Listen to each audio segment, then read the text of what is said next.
going on, everybody? It's your boy Shin Megami X, aka your Captain X, here today to review Bleach chapter 566 entitled What Is Your Fear? Alright, for those of my new subscribers who don't know me, I am your captain, Shin Megami X, here today, as I said previously, to review this latest week's chapter of Bleach. I'm going to try to take this chapter of Bleach slower this time, simply because people are telling me in the comment section below that sometimes I speak a little bit too fast, which is cool. It's cool. I've got no issue with that. I've got no issue with trying to take the chapter slower. So nonetheless, let's get into this.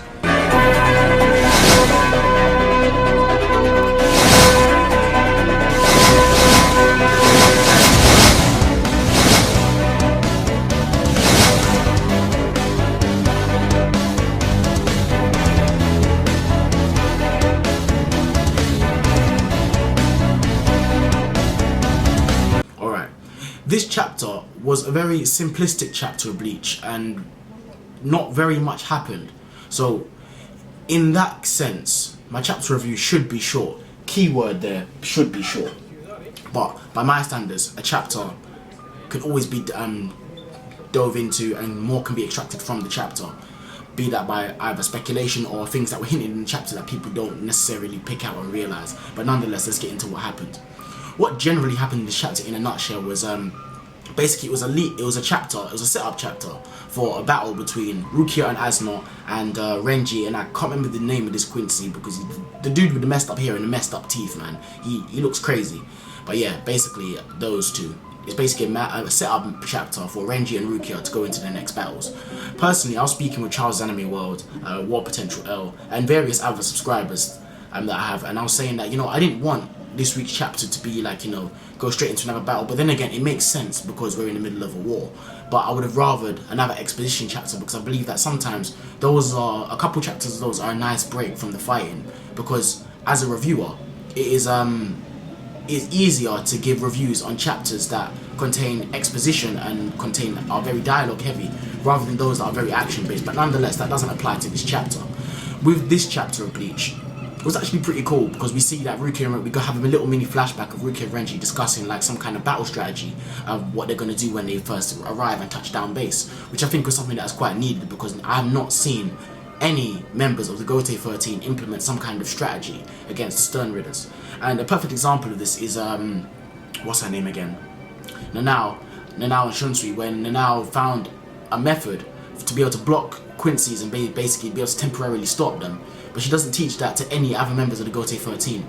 You're in the middle of a war here. Yeah, you may win individual battles, but to win the war, you need to come up with some kind of strategy, because a war is not won just off brute strength and power. You need strategy to win a war. And that applies for battles as well. It's not always the strongest that wins. Sometimes the smartest one wins. And a perfect example of that is Mayuri Kuratsuchi. But that's something different entirely. But that's just me giving an analogy and an example of how the Shin Megami have not really implemented any strategy. And it's quite refreshing to see that Rukia and Renji now completed their training. They're thinking of some kind of battle strategy to be able to implement in their oncoming battles.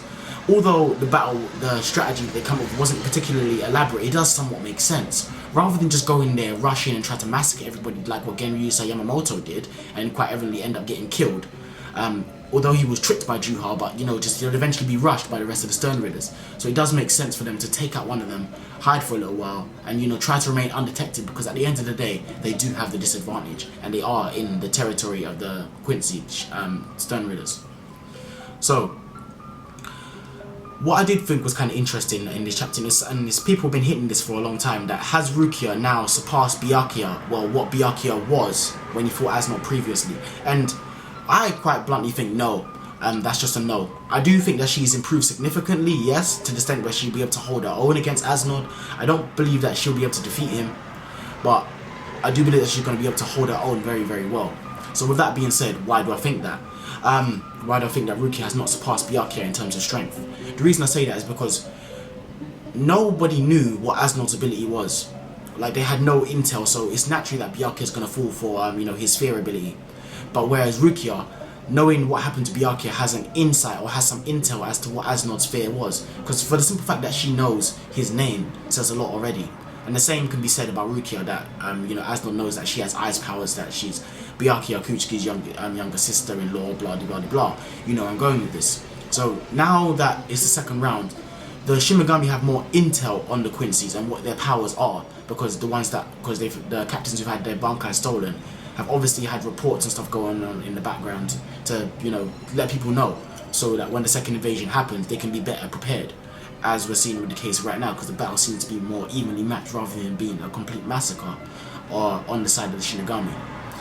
That being said, I do think it was pretty cool that when Asnod used his fear ability, where Asnod's kind of freaky in this chapter, like, you know what, Asnod did actually look pretty creepy.